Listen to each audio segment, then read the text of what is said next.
What if everything you were, your legacy, your silence, your truth, came down to 5 words? The autumn wind had just begun to whisper down Sycamore Lane, rustling amber leaves across perfectly edged sidewalks. It was a quiet kind of day, the kind where you might hear the distant hum of a lawnmower or the occasional bark of a neighbor's golden retriever, and think nothing more of it. But that Wednesday at 3:42 p.m., silence was shattered like glass. It started with a screech. Not a tire-squealing joyride kind of screech, but something sharp, calculated. 4 black SUVs came tearing around the corner like sharks in formation, swallowing the calm whole. Inside the garage at 4590 Sycamore Lane, a man named Everett Lane was on his back beneath an old Chrysler Imperial, his gloved hands slick with oil, classic rock spilling softly from a dusty radio perched on a shelf. For decades, Everett had been the guy everyone on the block called when their engine coughed, their mower sputtered, or their generator wouldn't start before a storm. His garage door was his handshake, always open, always welcoming. At 70, Everett's frame had softened, and his silver-streaked hands sometimes trembled when he held a wrench. But his mind? Sure. Disciplined. Like a steel trap with years of dust that could be shaken off in a second. What few knew was that before he ever turned a socket wrench, he'd turned the tides of history, silently, invisibly. Not even the neighbors who shared lemon bars and lawn tips with him every week knew about the 29 years of operations Everett had carried out under governments that didn't officially admit he existed. His medals were packed away in an old ammo box behind the water heater. His stories were buried deeper than classified folders. And he preferred it that way. The only one who knew everything, every scar, every mission, every sleepless night, was his wife, Marie. She had been there for all of it. The nights when he'd wake up gasping, drenched in cold sweat. The days when silence stretched long between them because war still echoed in his bones. Through 45 years of marriage she stayed, when others would have walked. Their home wasn't just shelter from weather, it was a sanctuary from the world. On that day Marie had gone to Dooley's Market, chasing senior discounts and stubbornly refusing Everett's offer to carry the bags. "You're old too, Everett," she joked, pecking his cheek before leaving. He laughed then, had no idea those words would be the last calm thing said for hours. When the SUV stopped, everything changed.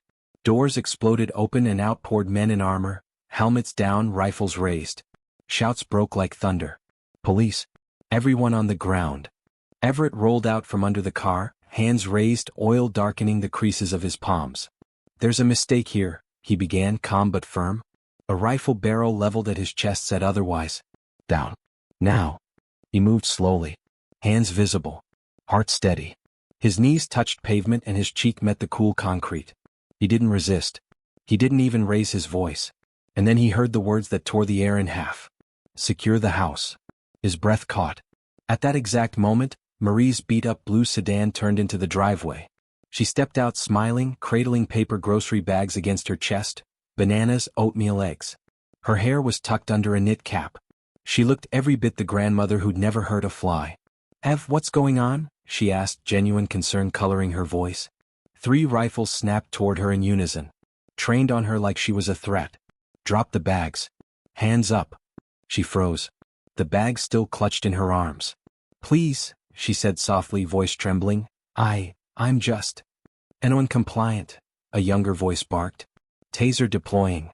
"Marie," Everett shouted, struggling under the weight of a boot at his back. "Step back, old man," someone growled. "Or you're next." The crackle came first. Then her scream. And finally, the sound Everett would remember forever. The thud of her body hitting the pavement, the groceries bursting across the concrete like they'd been shot. He didn't panic. Didn't scream. He looked up, straight into the eyes of the man in charge, and said 5 words that stopped everything. "Call General Miles right now." And like someone hit pause on a war movie, the entire street went silent.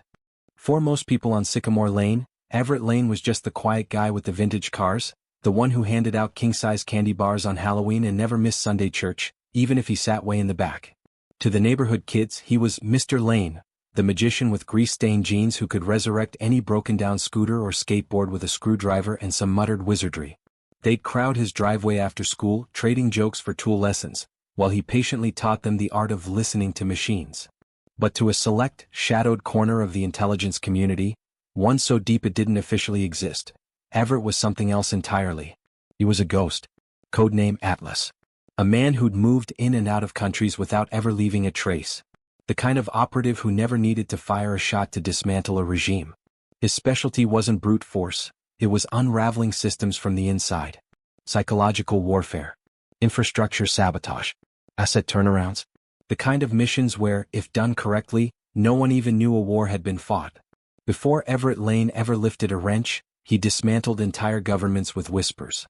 But after 29 years in the field, some of them so deep undercover he'd forgotten his own name more than once, he made a decision. He walked away. Not in disgrace. Not in defeat. He just vanished. One last mission. One last cleanup. Then retirement. The agency gave him a handshake, a pension, and an unlisted file buried beneath layers of red tape and encryption. His official record ended in 1996. Anything after that? Ghost stories. Only 3 people knew what he'd really done. Marie, General Miles, and Everett himself. General Nathaniel Miles, 2 years Everett's junior, and the only man who could ever truly challenge him, had been his commanding officer, his poker rival, and his closest friend during the blood and shadow years. Miles had retired to Virginia, taken up writing military histories that never quite mentioned the classified ops he'd orchestrated. But when Everett said his name out loud in front of those armed men, it was like reciting a magic spell. The unit commander hesitated. Eyes narrowing. Who? Everett locked eyes with him, voice steel. Call. General. Miles. Tell him Everett Lane is in custody. And that your team just tossed his wife. You could see the realization dawn on the younger man's face. A name he hadn't expected to hear. A man who wasn't supposed to be real. He stepped aside, muttering into his comms.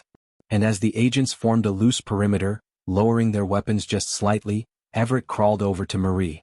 She was still conscious but dazed. He cradled her gently, wiping a streak of blood from her temple. I've got you, he whispered, voice breaking for the first time in years. One of the agents, a rookie by the look of him, tried to offer a blanket. Everett waved him off. Don't touch her, he snapped.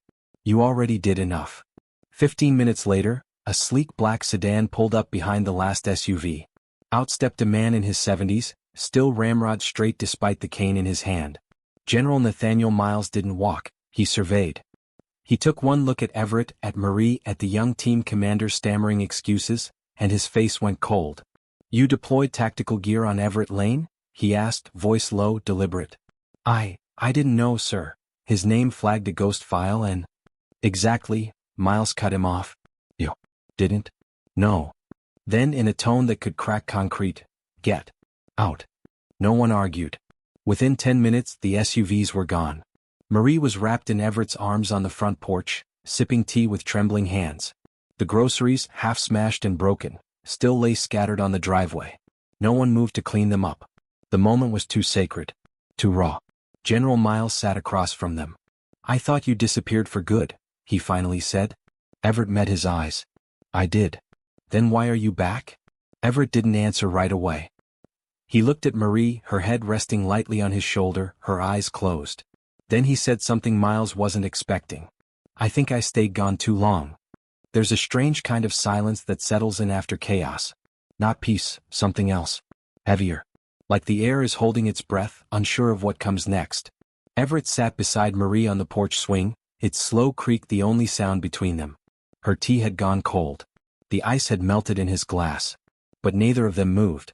Inside the house, General Miles was on the phone with someone in Washington, someone who owed him more favors than was probably legal.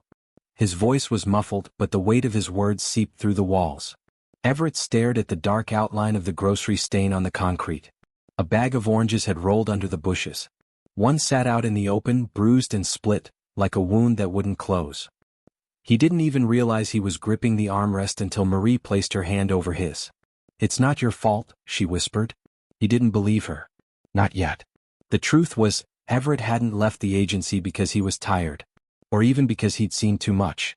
He'd left because he was starting to forget what normal felt like. There was a night, somewhere in Prague, God, how many years ago? When he was supposed to sabotage a diplomat's motorcade. Just a timing delay. Nothing lethal. A message. Instead he'd wandered off. Not to run. Not to quit. But to sit. He'd found this little cafe just off the river. Ordered a coffee. Black. And watched people. A woman walking her dog. A couple arguing quietly over pastries. A little girl with braids playing with a balloon. And he realized he missed it. All of it. The messiness. The mundanity. The quiet parts of life no one trains you to see. That was the beginning. A few months later, Marie was assigned to a cleanup op in southern Italy. An intel leak, minor damage. She was fresh out of tech school. Bright. Tenacious. And not the least bit impressed by Everett's reputation. She challenged him in a briefing. Called his bluff in front of 2 colonels. He'd never forgotten that. He asked her to dinner the same night. She said no. He asked again. Eventually she said yes. Now, watching her wrapped in a blanket, a bruise blooming above her eyebrow, Everett felt a sharp, familiar ache. The kind that crept in when you realized you'd underestimated your past's reach. He thought they'd buried everything.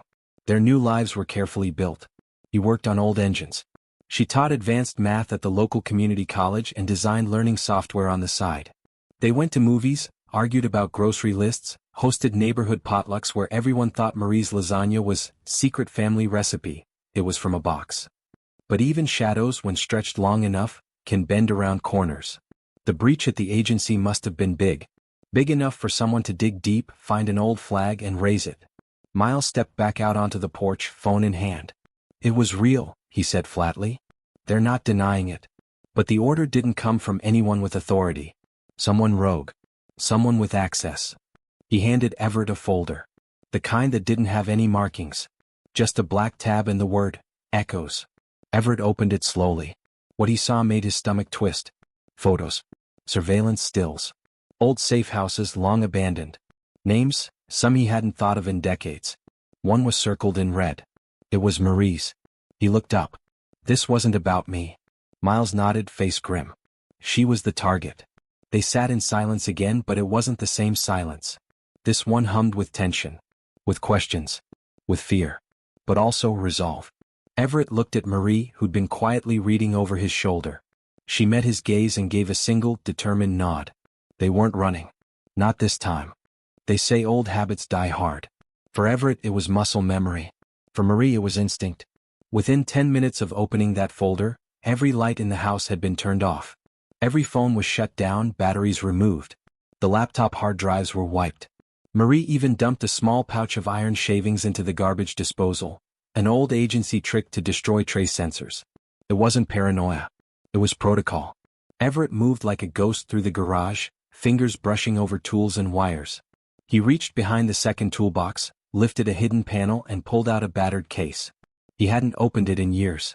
Inside, 2 burner phones, a disassembled Glock, a handful of encrypted data sticks, and a weathered map with safe houses circled across the state. But one circle was marked with a red X. Their usual bolt hole, a quiet cabin off Route 52, had been compromised. Marie peered over his shoulder. We can't go there. No, Everett replied, but I know where we can. The roads were empty at 3:14 a.m. Moonlight spilled across the dashboard in slanted beams as the black sedan slipped past street signs and shuttered storefronts. They passed gas stations long closed for the night, their fluorescent signs buzzing like dying fireflies. No music played. No conversation filled the space between them. Just the hum of the engine. And the unspoken question, who knew? Marie broke the silence first. What if it's someone inside? Everett didn't answer immediately. Instead, he leaned forward, eyes narrowing as he took the next exit toward a stretch of back roads only old-timers remembered. We built a team once, he said finally. But we didn't build it perfect. There were cracks. Cracks don't just appear, Marie replied. Someone puts them there. By sunrise they reached it. From the outside, it looked like a forgotten roadside motel. 6 rooms, peeling paint, a sagging roofline, and a flickering neon sign that still read Vakasai. The kind of place people passed by without a second glance. But room 3 held more secrets than any Pentagon file. It had been maintained by a quiet woman named Gwen who ran the place under the radar. No real name, no bank account, no past. Just a deep, unshakable loyalty to Everett and Marie, rooted in an old favor Everett had once done for her father in Kosovo. Gwen didn't ask questions. She simply handed over the keys, eyes scanning their faces. You'll want room 3. Wi-Fi's off. Power's clean. I'll keep the other guests out for a few days. Before leaving, she placed an envelope on the counter. Inside, 2 forged IDs, 3 burner cards, and a handwritten note that read, Stay hidden. Stay smart. You're not alone. The room smelled like dust and cedar. Thin curtains let in streaks of gold light. The air was dry. Marie collapsed on the bed, shoes still on, her hand resting on her chest. Everett didn't sit. He paced. Thoughts racing. Eyes scanning. Every creak of wood. Every chirp of wind outside. Every hour ticked closer to something, he just didn't know what. It was then that Marie spoke, her voice barely above a whisper. Do you remember Paraguay? Everett stopped. The hotel? No, the alley. He smiled faintly. You mean the one with the chickens? She laughed, a dry, tired sound. That one. They had been boxed in years ago by a double cross in a cartel sting. 2 agents down. No backup. A busted radio. And a flock of angry chickens between them and the only exit. Marie had grabbed one by the wings and thrown it like a fastball to distract the guards. They'd made it out with bruised ribs and feathers in their boots. The memory, absurd and sharp, broke the tension just enough. But the laughter faded fast. Because this time there were no chickens to throw. No one to call. And the enemy wasn't in the alley anymore. It was already in the room, buried in their past, loaded with access and likely tracking every move they made. Everett finally sat on the edge of the bed. He looked at Marie. Her eyes were closed now, but he knew she wasn't sleeping. You think they're going to come back? She nodded. I don't think they ever left. Silence can scream louder than any siren. By the 3rd day in the motel, the quiet wasn't just a background, it became its own kind of pressure, heavy and dense like fog that never lifted. Everett sat at the chipped desk in room 3, a legal pad in front of him, pen idle in his hand. He wasn't writing. He was waiting, for what, he wasn't sure. A signal? A message? A reason? Marie was outside, sitting on the concrete steps, drinking lukewarm coffee from a paper cup. She hadn't spoken since the night before. She didn't need to. Their silence wasn't the kind you fill with small talk. It was the kind born of too many years in the field. Too many names lost. Too many secrets kept. And one too many betrayals. They were both thinking about him. Calder. 2 years ago he'd been their handler. Sure. Steady. The kind of man who didn't flinch when bullets flew or when politics got messy. He had also been Everett's friend. They'd shared a whiskey on a rooftop in Dubai, talked about retiring somewhere by the water. Fishing. Silence. Then 6 months later Calder disappeared. No goodbye. No trace. And now his name was on the folder. Marie broke the silence that afternoon. I think I knew, she said, eyes still scanning the horizon. Everett looked up. Knew what? That Calder wasn't who we thought he was. The air tightened between them. She stood and leaned on the doorframe, fingers wrapped around the coffee cup like it was the only warm thing in reach. Remember Lagos? She asked. Everett nodded. You mean the port job? Yes.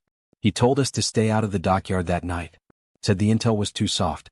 But I overheard him on the sat phone before that. He knew the shipment was coming through. Knew it was the right target. Everett frowned. Why didn't you tell me? Because we were still alive. And because I wanted to believe we had someone we could trust. That was the thing about trust. It doesn't shatter all at once. It erodes, grain by grain, moment by moment, until all you're left with is a ghost of loyalty and a knot in your gut. Everett closed his notebook and stood. He walked to the window, watching a pair of stray dogs wrestle in the dust across the parking lot. Even they seemed more free than he felt. We need to confront it, he said at last. Marie tilted her head. You mean Calder? He nodded. Him. And whoever else is playing this game. Then we'll need help. Help came in the form of an old name on a new screen. Milo Vance. Once an analyst. Now something of a digital phantom. He'd left the agency years ago after an internal ethics dispute, quietly and with a lot of encrypted files no one ever found. Some said he lived off the grid in Alaska. Others claimed he ran a rogue intel feed from a tech bunker beneath an abandoned church. Only Marie knew the truth. She'd helped him disappear. The next day they reached out. A burner phone. A coded message embedded in a gif of a cat playing piano. Within 2 hours they had a response. You two are bad at staying dead. Meet me at the Lantern. Bring your ghosts. The Lantern was an old jazz club in the heart of a forgotten city, run by a pianist named Juno who had once smuggled operatives across borders with forged sheet music. It was also a place where secrets were traded like currency. That night as they packed their things in room 3, Everett paused. His hand rested on the edge of the bed. He looked at Marie, her silhouette framed by the window's amber light. If we do this, he said, we can't go back. She met his eyes without flinching. I haven't looked back in years. There are places that live between worlds, where the rules bend and names don't carry the same weight. The Lantern was one of them. Tucked in a forgotten corner of a city that had stopped making headlines years ago, the lantern wasn't on any map, and if you didn't already know how to find it, you weren't meant to. The awning was faded burgundy, the gold letters peeled with time. A single flickering bulb swung above the entrance, throwing soft, warm light onto cracked pavement. From the street it looked abandoned. But inside it breathed. The soft thump of upright bass. The murmur of low conversation. A dim room filled with deep booths, low ceilings, and the smell of old scotch and older regrets. Marie stepped in first, the door creaking shut behind her. Everett followed, his gaze sweeping the room not with suspicion, but with something closer to nostalgia. This was their kind of place. No uniforms. No questions. Just a melody and a menu of sins. At the piano sat Juno, sharp suit, sharper eyes. Her fingers danced over the keys with effortless elegance, each note a whisper of welcome and warning. Without breaking rhythm, she looked up and nodded toward the back. "He's waiting," she said. They found Milo Vance in a booth draped in shadow, nursing a glass of mezcal and wearing a hoodie that said, "Retired but still watching." His hair had grayed since Everett last saw him, but the mind behind his eyes hadn't dulled. If anything, it looked more alive. "Milo," Everett greeted. "Ghost and Shadow," Milo replied with a crooked smile, referencing their old code names. "Back from the dead and dragging trouble behind them. I'd say I'm surprised, but this is the kind of reunion that gets arranged by the universe, not coincidence." Marie slid into the booth. "We need eyes. And answers." Milo leaned forward. "Then you'll need to see this." He slid a tablet across the table, its cracked screen already lit with a dossier. The face on it hit Everett like a gut punch. Calder. Clean-shaven. Trim suit. Standing beside a foreign dignitary. "Last seen 2 weeks ago in Caracas," Milo said. "He's not hiding. He's working." "Officially?" Everett asked. Milo shook his head. "Off the books. Very. Whoever he answers to now, it's not the agency." Marie scanned the files. "He's selling intel. And buying silence," Milo added. "From people who used to wear our colors." The room seemed to get smaller. It was one thing to lose a friend to death. Another to lose them to darkness. Everett leaned back, exhaling slowly. "So what do we do?" Milo grinned. "You want justice. I want chaos. Lucky for both of us, we can start by crashing a very exclusive party." Marie raised an eyebrow. "There's a gala next week in Prague. Calder will be there. Not under his name, of course, but his shadow's already been spotted by 2 of my sources." Everett nodded. "We're going." "You'll need cover," Milo said. "I'll need closure," Everett replied. That night they didn't go back to the motel. Instead they stayed in a safe house above the lantern, where old agents and burned spies left maps etched into walls and messages carved under the beds. Marie found a locket beneath the floorboards, still holding the picture of a little girl who would now be a grown woman. She tucked it into her coat without a word. Everett stood by the window watching the streetlights flicker like dying stars. "Do you think Calder ever questioned it?" he asked quietly. Marie joined him, arms crossed, her breath fogging the glass. "I think he did," she said. And then he stopped. Betrayal doesn't always come as a bullet. Sometimes, it arrives wearing the face of someone you trusted, offering you one last favor with one hand while hiding the knife in the other. Everett wasn't chasing revenge.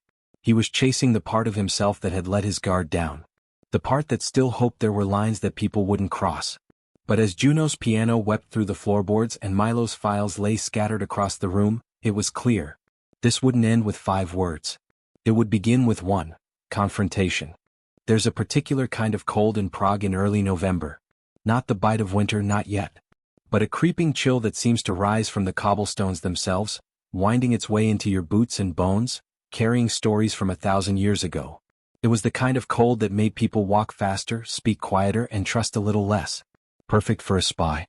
The gala was set in a restored 18th century chateau, perched just beyond the reach of the city's bustling core. To the public, it was an event for art donors and European elites, a night of champagne flutes and chamber music. But beneath the crystal chandeliers and velvet gowns, something much colder was being traded. Codes. Connections. Lives. Everett and Marie didn't arrive in tuxedos or gowns. That would have been too obvious. Instead, they came as staff, he as a security consultant from a Swiss firm, she as an event coordinator with a sterling reputation and falsified credentials. Both identities took weeks of prep, thanks to Milo's forged documentation and Juno's network of digital ghosts.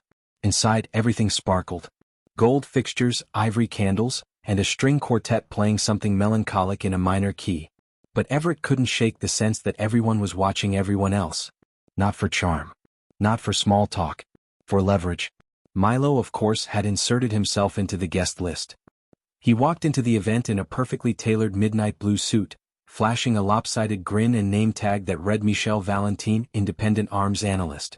He moved through the room like he'd never left the trade, chatting up former generals and hedge fund managers, each handshake revealing a little more about who had aligned themselves with Calder, and who was still on the fence. Marie was posted near the gallery entrance, coordinating a VIP tour that conveniently gave her access to a restricted section of the building, one where the real deals were being made behind bulletproof glass and soundproof walls. She wore an earpiece, discreet and perfectly tuned to Everett's frequency. His voice buzzed in her ear. "Visual on the target," he said. "He's at the back. West Wing. Talking to a Chinese intermediary." Marie's breath caught. "How's he look?" "Like a man who hasn't had to look over his shoulder in years." Everett approached slowly, not directly, but in a way that would let Calder catch sight of him just soon enough to question whether it was real, or a trick of the light. It worked. The moment Calder turned his head and locked eyes with Everett, the music seemed to pause. There was no visible reaction. Not at first. No flinch. No panic. Just a small smile. Polished. Empty. As if Everett were an old colleague at a funeral. Calder excused himself from his conversation and walked calmly through a nearby archway into a quieter room lined with mirrors and old maps. Everett followed but gave him distance. The tension hung heavy in the silence. "You look well," Calder said, turning slightly. "You look busy," Everett replied. Calder chuckled. "Always." There was a pause, then, "Why?" It wasn't a threat. Not yet. Just a single word that held 100 echoes. Calder turned fully now, hands in his pockets. "Because the world changed and we stayed still," he said. "I got tired of following orders written by ghosts." Everett's jaw tightened. "So you started writing your own?" Calder's smile faltered just enough to reveal something darker underneath. "I don't expect you to understand. I only expect you to stay out of my way." In the shadows, Marie had positioned herself to intercept any surveillance feed.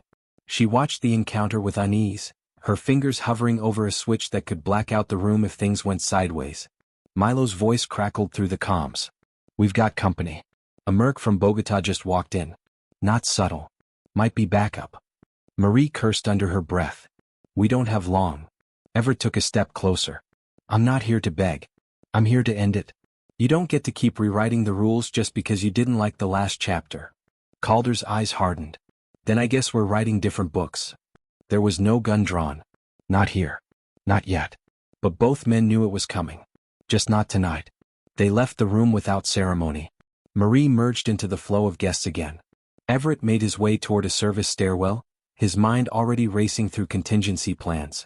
Outside, the Prague skyline twinkled like an old watch, beautiful, fragile, and ticking down. Milo slipped away with the last of the intel on Calder's next move, a scheduled meeting in Marrakesh under a different alias, tied to a data leak that could fracture what was left of their old agency. The game was no longer just personal. It was global. And the rules? Changing by the hour. If Prague was all shadows and chandeliers, Marrakesh was light and dust and color, burnt orange skies stretching over an endless hum of scooters, spice stalls, and the hypnotic rhythm of call to prayer echoing through the labyrinthine Medina. It was a city that seemed to breathe in layers. On the surface, tourists and traders, snake charmers and silver. Just beneath, the soft click of surveillance lenses, the silent language of watchers tracking watchers. And somewhere far deeper, buried in codes and encrypted transmissions, the final puzzle piece Everett had been chasing since the day Calder disappeared. They had exactly 48 hours. The meeting, referred to in Calder's digital breadcrumbs as the Gambit, was to be held at an old riad in the Kasbah district. It wasn't marked on any map. No signage. Just a crumbling ochre wall with a wooden door set deep into shadow. But behind it, a fortress masquerading as history, protected by biometric locks, satellite jammers, and people whose loyalties had been bought, threatened, or broken. Getting in would take more than charm. They set up base in a quiet guesthouse run by a widow named Samira, whose late husband had once served in French military intelligence. She didn't ask questions. But she knew things, like which alleyways looped back on themselves, which cafes were safe for hushed voices, and which men at the market carried more weapons than vegetables. Samira became more than just a safe harbor. She was their local anchor, their translator, their unexpected compass. Over mint tea and almond pastries she told them stories, not just of Marrakesh but of betrayal, resilience, and the cost of believing in something bigger than yourself. Men like Calder, she said one evening, they start with conviction. But when power whispers sweetly enough, even conviction becomes currency. The night before the infiltration, Everett barely slept. He stood on the rooftop watching the lights flicker across the city below, thinking of every decision that had led them here. The ones that made sense. The ones that didn't. The faces of friends they'd lost along the way. The ones they couldn't save. Marie joined him, her hair braided tightly back, already in the dark fabric of her night mission gear. "You thinking about pulling out?" she asked. He shook his head. "I'm thinking about how close we are. And how much Calder still thinks he's 5 moves ahead." She gave a crooked smile. "Then let's prove him wrong." They moved in just before dawn. Juno had cracked the Riyadh security from a remote node in Lisbon, creating a 5-minute blackout window while Milo, disguised as a street artist, painted a mural across from the Riyadh's camera blind spot. The paint was embedded with thermal gel, masking their heat signatures long enough for Everett and Marie to slip in through the courtyard. Inside the air was still and cool. The kind of silence that only money can buy. They weren't the only ones there. On the top floor, Calder was mid-negotiation with a representative from a private data brokerage firm out of Singapore. The deal? A full dump of classified metadata collected over the last decade by ghost agencies. Agencies not even named in the black budgets of nations. If the deal went through, Calder would have leverage over almost every global intelligence asset on the grid. Marie, watching from a narrow crawlspace behind the wall, whispered into her comm, "We're almost out of time." They had one shot. Everett moved through the shadows like smoke, emerging in the room with a weapon drawn, but not pointed. Calder didn't flinch. "I thought it would be you.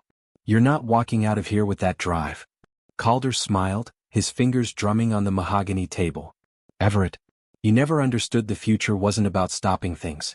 It's about deciding who gets to write the story." Everett's eyes narrowed. "And who gets erased?"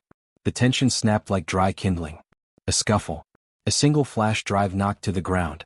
Marie lunged through the side passage, catching it just before it hit the stone floor. Gunfire erupted in the hallway. Milo's voice came in hot through the earpiece. "Extraction in 90 seconds. South window. Go." They didn't kill Calder. They didn't have to. They left him with nothing but a room full of splintered loyalties and the cold realization that, for once, he hadn't been 5 moves ahead. As the sun rose over the pink walls of Marrakesh, Everett, Marie, and Milo disappeared into the morning throng, blending into the noise, the dust, and the rhythm of a city that had already forgotten last night's secrets. The drive was secure.